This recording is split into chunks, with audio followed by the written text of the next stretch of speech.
Good afternoon. Gabriel Gonzalez reporting for ABC News out of our New York offices. It's a happy day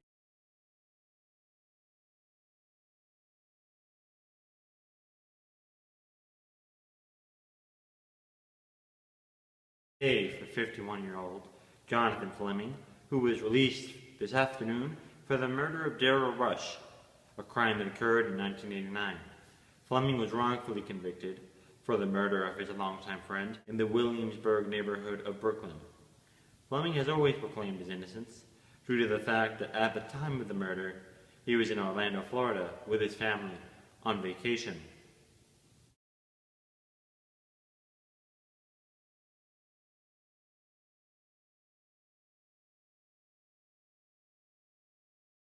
His attorney and the Brooklyn Conviction Board conducted several interviews with key witnesses from the case and were able to find the phone receipt that he had from when he was in Orlando, Florida.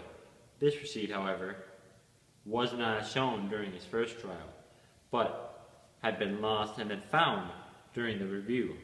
Also, their key witness had recanted her testimony, saying that police had persuaded her to create a false testimony in order to gain a plea deal for a previous offense.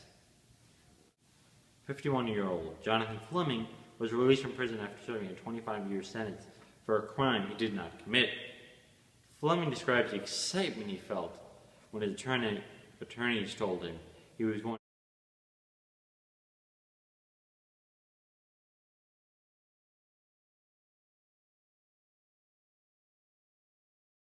to be set free after 25 long years.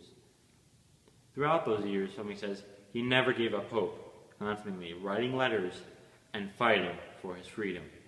When interviewed, Fleming said he was not angry, but glad to be free. Even though 25 years of his life were taken from him, can never be returned, he's glad. Gabriel Gonzalez, signing out, reporting for ABC News, New York.